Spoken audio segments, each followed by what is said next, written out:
Welcome to the Freelance Drive. Here we talk with skilled freelancers about their professional journey, so stay tuned for real-life experiences to learn and actionable steps to take to improve your freelancing career.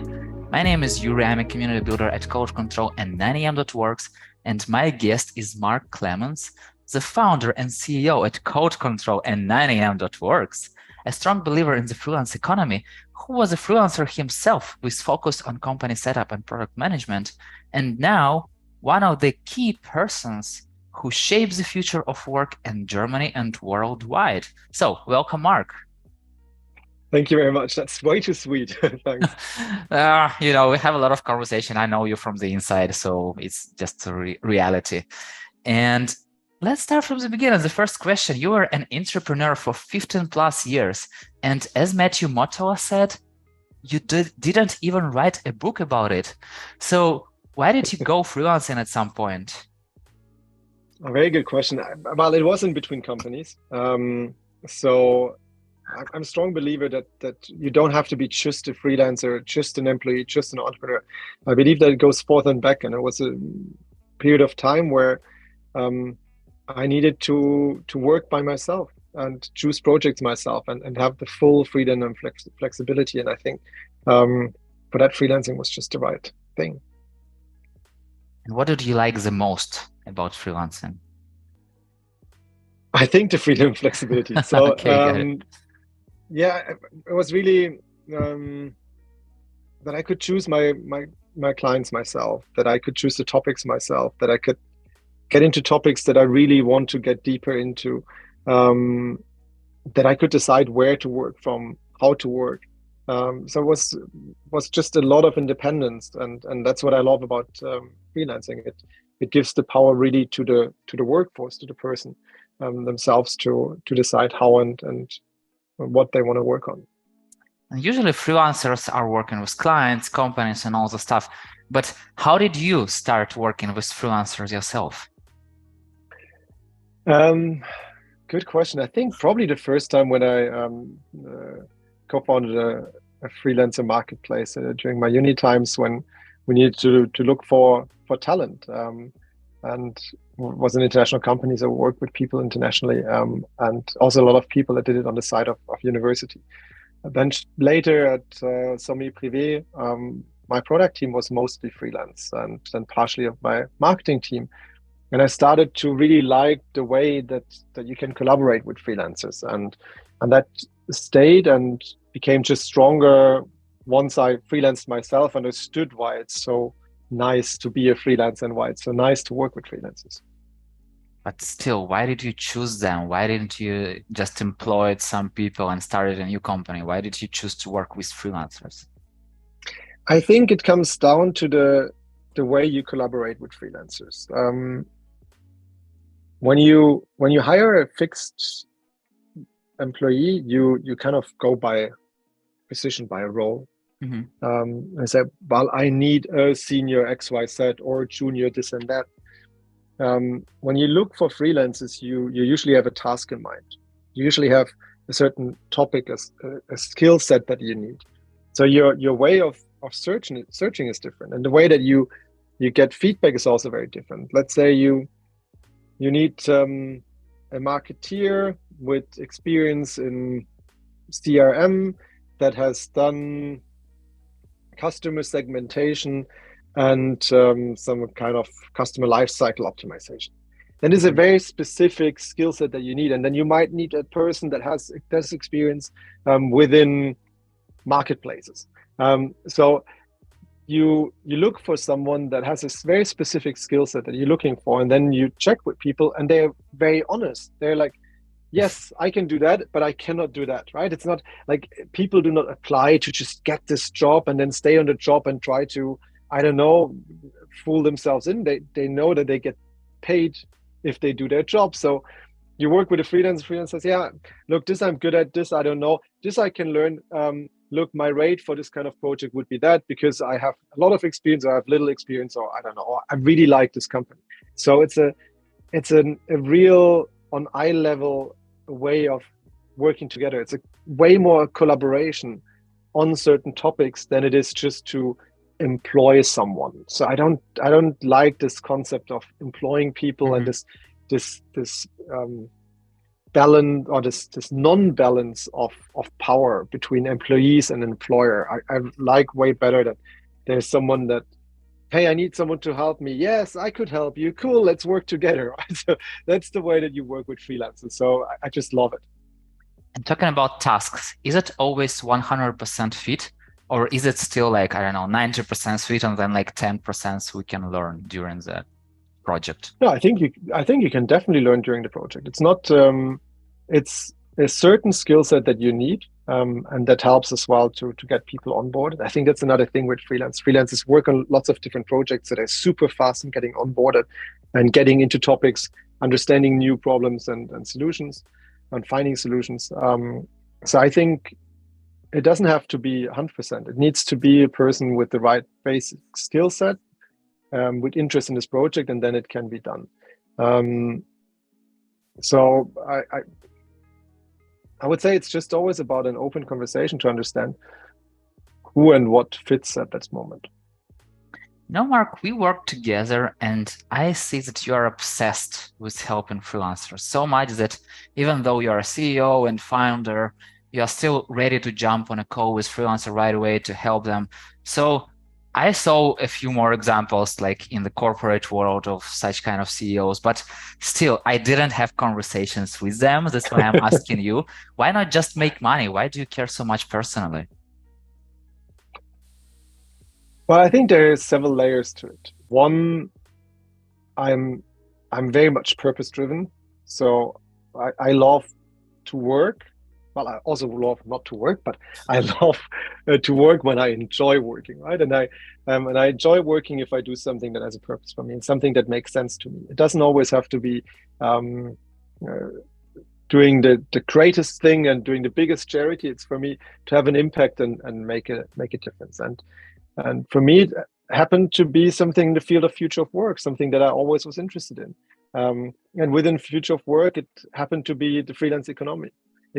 And for that, I believe there's a massive freelance revolution happening, and we need to empower it, and we need to empower the people, and we need to make sure that more people can become freelancers, and that we take the fear out of freelancing, that we take the bad things that come with freelancing, the solo entrepreneurship, the risks, and all of these things, that we take them out, that people just get the benefits from freelancing. And it's something that's makes me wake up on Monday and want to go for work, right? Go to work. So yeah, so I think it's very much that I just love this topic. I'm obsessed with the concept of freelancing, and then naturally I want to help people, and I love the conversations I'm having on top of everyone. If you're a freelancer, just for you to know, if you want to talk about it, reach out to Marc. Yes, please do. And also another thing you are obsessed with is automating everything as much as possible. So back then, when you were a freelancer, what things do you wish you could automate? Definitely invoicing. So I think I hate nothing more than the whole topic of invoicing, sending it, and accounting. I think a lot of freelancers think alike. Something that I never automated back then is automating the lead flow and the conversations you have. For me, it was a fairly brief period of freelancing. So 1.5 years. Was 4 clients. They came through my network. So I think I didn't go to this amount of specialization, but still, I think having a good understanding on how to qualify a lead, how to understand does this potential lead have enough budget, enough urgency? So should the project start early on? Is it long enough? Is it the right fit? Do they want my skills?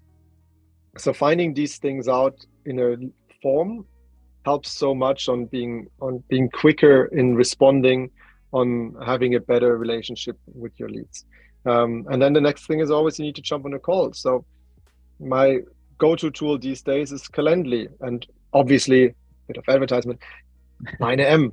So these are things that we try to solve with 9 a.m. Right? We try to solve with our sales form. We try to solve this lead form topic, and we have on the client side already a way of scheduling calls, and we will offer that to freelancers as well, to just find ways of streamlining a bit these main activities that you regularly do as a freelancer. I think it comes always down to these two things: payments, or first jobs, lead acquisition / putting it out, and then payments. Mm-hmm. And then these days, I'm not sure if it's automating or if it's just a bit of a productivity hack, is use ChatGPT as much as possible. I think it's just something, no matter if it's optimizing your LinkedIn profile, if it's writing in about you text, it's about if it's writing a payment reminder, checking your contract details. All of these little things can be so nicely, not fully automated, but made just quicker and more accessible if you use ChatGPT. And coming back a little to a sales form and understanding is the client is a good fit or not. So if you receive like some kind of application, some kind of proposal, and you totally understand that it's not a good fit for you, do you just answer no, thank you? Or maybe you continue conversation? So how do you deal with projects that are not a good fit for you? Well, I think it depends on what kind of, I think something that is important for every freelancer to understand is what are red flags. So what kind of customers do you not want to work with? What kind of things, if they ask them, want them, suggest them, are red flags, you say, okay, I don't work with them. But if it's a customer that generally is legit and you think that they're great, then I think it's always about having a conversation / providing them help to find someone else. So you might know someone in your network, you might be in communities like 9am or others, where you can just put them in a channel and share them with others and say, I don't know, I myself, I'm not the right fit, but I will share it. Because in the end, they might have another need later and they come back to you. They might talk to someone else that needs exactly your skill set. So it makes sense to talk. Again, if it's people that want to pay too little money, then rather say no than waste your time. But if they're generally willing to work with freelancers and are serious, then I think it always makes sense to have a quick chat. And that's another thing you can, with these calls, you can also have 15-minute intro calls. So just make it short, make it clear what it's about and how to do it. Got it. And yeah, I totally agree with what you are talking about. And I understand that by even sharing a job, if it's not a good fit for you, you might help two sides. So you will help like the person who was asking for a talent to work with, and you might help some of your friends, and you are kind of expanding your network, which is always, I believe, that always good. And you already told just a little about tools like Calendly, ChatGPT, 9am. So from your experience, what are the top 3 things that freelancers still do not automate properly, even though they can do it nowadays? Yeah, I think it's really, Calendly booking is a must do. It just simplifies everything. It's integrated with your calendar and good. I was very surprised when we did a quick poll on LinkedIn, and I think about 500 people replying, that 50% of the people write their invoices with a Word or an Excel template. I'm like, wow. And that in a context where 2/3 of freelancers log their time by the hour, the rest work by the day. And I was really surprised, because it means you need to log your time, and then afterwards you go and put it in your invoice. So having a smart flow there that helps you to track the time in a transparent manner, that your customer doesn't complain, and that you have an easy time writing an invoice. I think that's a must do. Again, little spoiler, something that we try to build as well at the 9am, to make sure that we have integrations and that we can help to send out these payment requests. But I think it helps a lot. The same, having a good overview on who has paid and who has not paid, and sending payment reminders that way. It just, you deserve the money that you've worked for. So make sure you get it. And I think a lot of people are a bit scared of writing reminders, or think, oh, I might screw up the client relationship. But no, if it was perfectly delivered and you send your invoice, then if you write in a nice way, then you can do that. And again, for these things, ChatGPT help a lot. Or you ask Yuri or check our resource. But no, ChatGPT helps a lot, right? How can I write this and that? How can I do this and that? So I think just making this a habit to always check in with ChatGPT. And even have this automation response, automation message to a client like, hey, pay me, or is like my work logs. Yeah. So I think it's this keeping a bit, I mean, it's a bit annoying, right? And I think this is why we do 9 a.m. It's annoying for a freelancer to try to run your own business. But in the end, to date, you do it. So better automate the things that you repeatedly do. And if you realize that people want to see always your time logs, just always make sure that you invite them in the beginning to the project so that they can see the time logs in real time. If there's a way to send them reminders of the time logs at the end of the month, just send them. Use these little things. They make the flow easier. They make you appear more professional towards the client, and you have less issues later on when it comes to getting paid. As David Lulit once told, like, if I do something 2 times, I definitely need to automate it. Yeah, I mean, I think he's the super automator. Yeah, totally. And right now, at the moment we talk, it's not an easy way to find projects for different people. It's like a little bit of economical turmoil, and it's a little bit harder to find a good project. But still, so from your perspective, what is one thing you'd propose folks to do to let good projects find them? Look, it's always about optimizing a profile. Like it's fairly simple.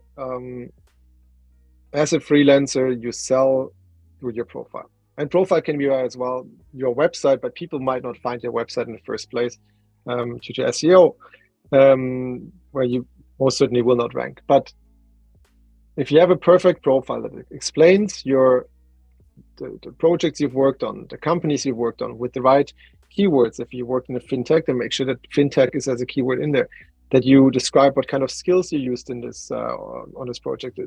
These are crucial elements because the people can find you, they search for you, and to find you, they need to have this information on your profile. And I think we see this on too many profiles that there's not enough of it. That means that you need to apply instead of people finding you. And if you apply, you have less of a conversion rate than if people find you. The better your profile is, the more projects you will anyways convert and win. So to me, it's really put the effort in to make the profile great. If you need input, then ask us. We're happy to help. And as perhaps a lot of people know, we do a profile polishing for every profile on 9 a.m. because we just believe that this makes the difference. Yeah, and definitely if you have one client choosing between like several people, definitely will win this person who has a better profile. Yeah. Even though it might be not the best experienced person, which is kind of weird, but it is how it is. Yeah, look, I mean, what do recruiters do usually? Recruiters take the profiles or CVs of candidates and they actually polish them. They change them even according to each project. So again, I take ChatGPT, have a look into posting the job posting and your profile and say, write me a quick 5-line application why I'm the perfect fit, just to help the buyer, the person that wants to work with you, help them to understand why they should work with you instead of with someone else. And that just changes the whole game on conversion, on how many people you get in, on how they perceive you. Yeah, exactly. Marc, I really wish to have the sky's the limit to our conversation, but time is the limit. So the final question is, what is your favorite food?